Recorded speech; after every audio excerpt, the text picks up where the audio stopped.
แห่งชาติในท้ายปีนี้ที่จะเกิดขึ้น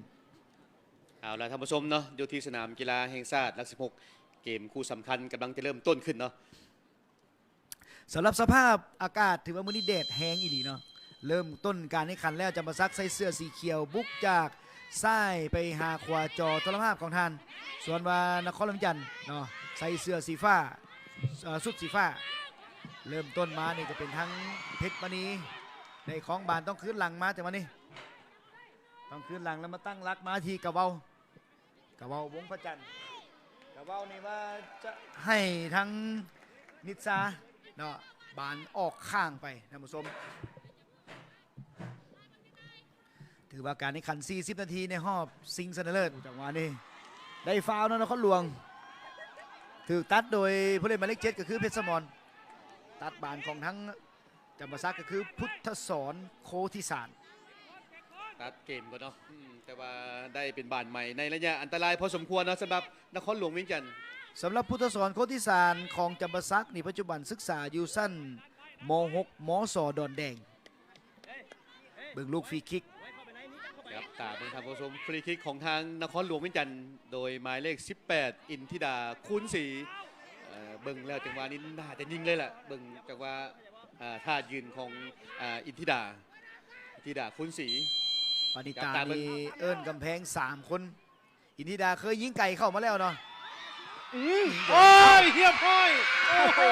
เอาจนได้เอาแล้วบอกท่านผู้ชมจับตายิงเอาบานตกขึ้นแล้วก็เข้าไปเนาะประตูจับโบได้เนาะประตูจับโบดูปณิตาราชวงศ์สาพลาดแล้วทันสุดความนะอินทิดาคุ้นศรีนี่เคยยิงไก่มาแล้วเข้าประตูนัดนี้ก็ยิงให้กับนครหลวงจันทร์นี่ออกน้ำไปก่อน1-0เดี๋ยวพวกเขาจะมีภาพซ้ายเบิ่งเนาะจังหวะผิดพลาดของทั้งปณิตาราชวงศ์สาไปผิดพลาดจังใดจนเฮ็ดให้เสียประตูเดี๋ยวพวกเขาจะมีภาพซ้ายเบิ่งบานมันหับยากนมจอยบานมันตกพื้นแล้วก็ฟ่งไปหาปณิตาจับยากเลยนะพวงสาวประตูจังหวะนี้บานจังหวะนี้เอาเบิ่งขึ้นภาพซ่าให้มันจ้าแจ้งนี่บานตกพื้นก่อนอุ้ยอ่านบานพลาดบานตกพื้นแล้วต่ำใช้มือแล้วลอดวางขาเข้าประตูไปโอ้น่าเสียดายเนาะเสียไปก่อน 1-0 เนาะสำหรับทางแขวงจำปาสักแล้วนครหลวงขึ้นนำ1-0นาทีที่11ของการแข่งขันเป็นนครหลวงบุกขึ้นมาจังหวะนี้ถึงสกัดออกไปมาที่ทิพกรให้กับทั้งนัทชาอนิชาขออภัยอินทิดา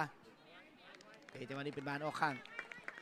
ออกนำไว้นครหลวงตั้งแต่นาทีที่11เจ้าขึ้นนำไว้กับปลดล็อกได้ไว้นครหลวงเวียงจันทน์เนาะโยนความกดดันไปที่สาวแขวงจำปาสักเนาะ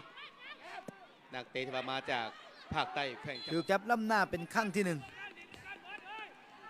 ได้เปิดขึ้นไปนะสำหรับผู้เล่นของทั้งจำปาสักเปิดวางยาวขึ้นมาจังหวะนี้เก็บเติมเนาะผู้เล่นของนครหลวงเวียงจันทน์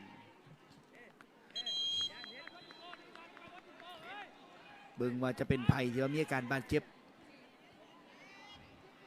เป็นอินทิดาคูณ4หรือบ่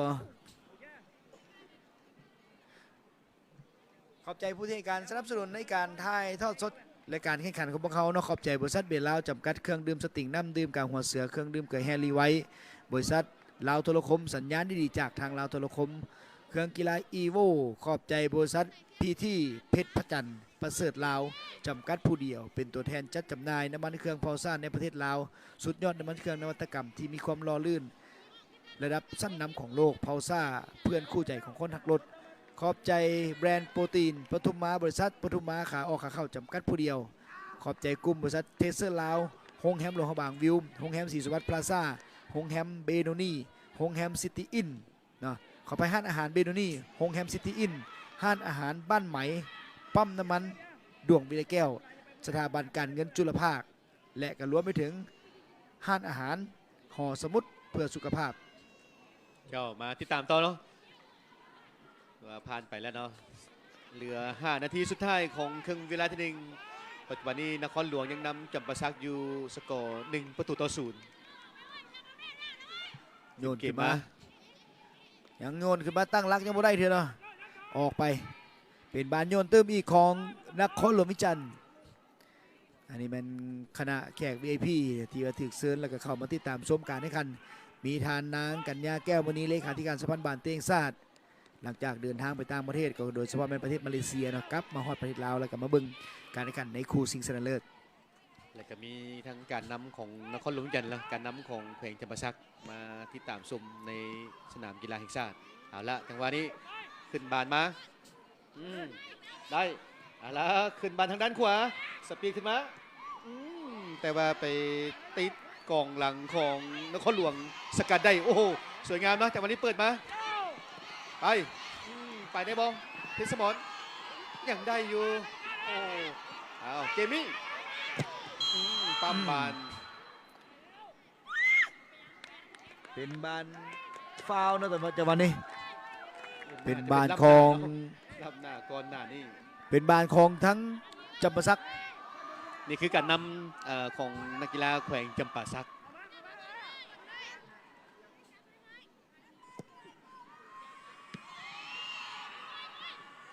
วางยาวต้องวางคืนมา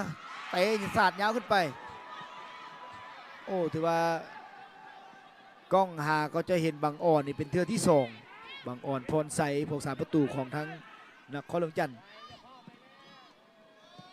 ยังบ่มีลูกที่ว่าอันตรายให้บางอ่อนได้10เนาะ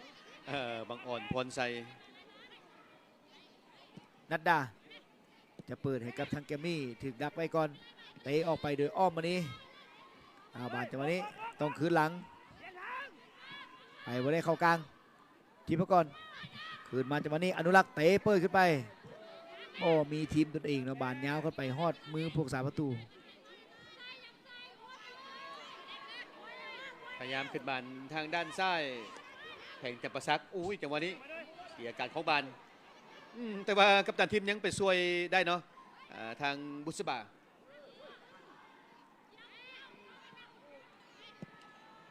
เตะออกข้ามไปก่อนเนาะปลอดภัยไว้ก่อนพุทธสอนโคติสารโอ้มีนักกีฬาของแข่งจำปาสักเจ็บตืมอีกผู้ลินสมฮองเข้าไปใหม่ก็คือทางศรีสะอาดอัมไพราชลุกขึ้นมาได้แล้วศรีสะอาดถือว่าเหลือเวลาเข้าสู่ในยามสุดท้ายแล้วตอนนี้เป็นทั้งนครหลวงวิจันทร์แซมเก่าออกน้ำจำปาสักอยู่1-0การแข่งขันบานเตะแห่งชาติประจำปี2022เป็นการแข่งขันในประเภทยิงพรสวรรค์เสียการคล้องบานเปิดมาจังหวะนี้ยังบ่ผ่านอินทิดาก็ยังบ่ผ่านจังหวะนี้ผู้ตัดสินเป่าฟาวล์เอามือไปคั่วบานไว้เลยเนาะเจ้ามีผู้ลินของจำปาสักเจ็บ2 คนเลยทั้งหลังกรรมการนี่ก็มีอีกคนหนึ่งนอนเจ็บอยู่เจ็บตอนนี้นี่หมายเลข7ก็คือรัตดาวรชิตเจ้าทั้งหลังก็เจ็บต้องเอิ้นแพทย์ไปแพทย์ไปเบิ่งถึง2 คนเลยผู้ลินของแข่งจำปาสักเจ็บ2 คนเลยน่าเห็นใจนนในกีฬาเนาะแข่งมือหนึ่งพักมือหนึ่งน่าจะเป็นทั้งนัดชาเนาะนัดชาสุมารุที่บังจังหวะยิงของคอนสวรรค์เจ้าที่ในคอนสวรรค์ยิงยากนิดนึงเบียดบังได้ดีทางนัดซาหมายเลข11ขอไปเนี่ยเป็นทั้งวิไลวันเนาะเมื่อกี้นี่เป็นทั้งวิไลวันเปิดขึ้นมาประมาณลงยังบ่ได้เนาะไปสาดขึ้นไปสังเกตบานยิงนี่จังหวะ1นี่ค่อนข้างจะเอายากมาเอาจังหวะ2และ3จังหวะนี้ยากจังหวะกันอยู่เอาทิพวงศ์ไวกว่าตัดไว้สุดท้ายบานออกข้างไปมีนักกีฬาเจ็บอยู่1 คนเป็นนักกีฬาจากนครหลวงวิจันทร์เป็นไผ่เป็นทั้งนิชาสุมารุหรือบ่ผู้ลินนครหลวงนี่เริ่มเจ็บเริ่มเจ็บต่อเนื่องนิซาสุมารุลุกขึ้นไว้เนาะนิซาเป็นกองหลังที่ว่าแข็งแกร่งเนาะหูพางใหญ่ดีนิซาอาลาจังวิจำปาสักได้บานพยายามหลอกต้องแก้ออกจังหวะเดียวกับตันทีมเนาะนอนเคลียร์บานออกไปเลยทิพกรหัวหน้าทีมทิพกรศรีวงศ์ลาดได้เป็นบานของทั้งจำปาสักเจ้ามีเวลาอีก10 นาทีเนาะสำหรับแขวงจำปาสักเบิ่งว่าจะสามารถตีเสมอนครหลวงได้หรือบ่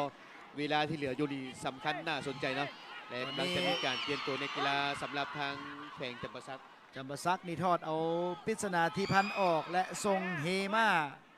ดาวซันโวประจำทีมลงไปแล้วเนาะเฮมาซัดไปแล้ว 4 ลูกด้วยกันฮูบหางไงเอาไปต่ำกับกองหลังของทางนครหลวง เจ้าเฮมามีเวลา 10 นาทีครูฝึกนี่ให้เวลาน้อยไปหรือบ่เฮมาผลงานในนัดที่ผ่านมาทุกนัดเล่นดีเฮมานัดนี้มีเวลาเพียงแต่ 10 นาทีเอาละสปีดบาร์เข้ามานครหลวงจี้เข้ามานครหลวงจี้เข้ามามีกองหลังจำปาซักบางอ่อนพรใสยังไว้วางใจอยู่ครูฝึกยังเฮ็ดหน้าที่ได้ดีเนาะผู้รักษาประตูของนครหลวง